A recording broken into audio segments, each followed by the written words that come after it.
Washington CNN State Department spokeswoman Heather Nauert struggled to describe specific steps the State Department and Secretary of State Rex Tillerson are taking to end the violence in Syria at the agency's briefing on Thursday, exclaiming, "I don't know what some of you expect us to do," while arguing that the administration is fully engaged.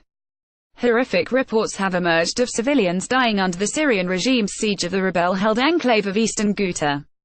At the United Nations, calls for a 30-day ceasefire to allow for evacuations and the delivery of humanitarian supplies have been stymied by Russian objections. But pressed on whether easing the violence is part of the U.S. mission, and what Tillerson is doing to address the bloodshed, the State Department provided few details, pointing instead to statements the agency and White House have released mentioning conversations with other governments. "We have a full range of options before us and ahead of us that we can use," Nauert said. "It is not my position, not my role, to be able to say what we will do. Some of those can be defined by other agencies that I can't speak to. We are fully engaged," she said. The Syrian civil war, which began almost 7 years ago, is a seemingly intractable regional morass that has only become more dangerous as global powers have been drawn into the conflict and are increasingly at risk of clashing. Iran, Turkey, Russia, the US, the militant group Hezbollah and Persian Gulf nations are among the entities on the ground, either with their own forces or through proxies. Efforts to de-escalate the war or spare civilians have consistently fizzled. When pressed for specifics about what the Trump administration was doing or could do, Nauert expressed frustration. "I don't know what some of you expect us to do," she said. "Our best tool, what we do out of this building, is an attempt to do diplomacy. An attempt to shine a spotlight on things that are taking place around the world. That's what I'm doing. We will continue to do that. We will continue to take action at the UN Security Council." Nauert said the US will also continue to have our people there on the ground. "Frankly, we have Americans who are there who are assisting Syrians in trying to get back to a normal life. I don't know what more you expect us to do." The US has had conversations with the Russian government and reached out to the Russian government to implore them to stop enabling the Syrian regime to do what it's doing to its own people, she said.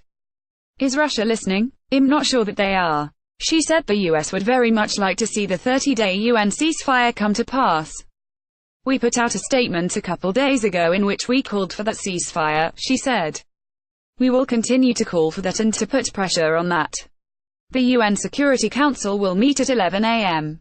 Friday to vote on the resolution calling for a temporary ceasefire. Now it also made clear that the US holds Moscow accountable for the escalating violence, and she called for a return to the internationally backed Geneva peace talks. Russia bears a unique responsibility for what is taking place there. Without Russia backing Syria, the devastation and the deaths would certainly not be occurring, Nauert said. She pointed to Russia's provision of weapons and materiel to President Bashar al-Assad's regime. More than 400 or so civilians have been horrifically killed by the Syrian regime, she said. And as we all know, they are backed by not only Russia, but also Iran. Nauert also said the ongoing siege, barrel bombings and starvation highlight the failure of the Astana peace negotiation process, in which Russia, Turkey and Iran, all parties to the conflict, are guarantors.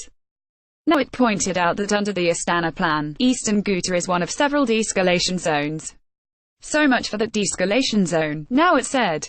"They have starved people there. They have prevented humanitarian aid from getting in. We have seen innocent civilians killed. We've seen barrel bombs. We've seen this devastation and destruction. That is certainly no de-escalation zone."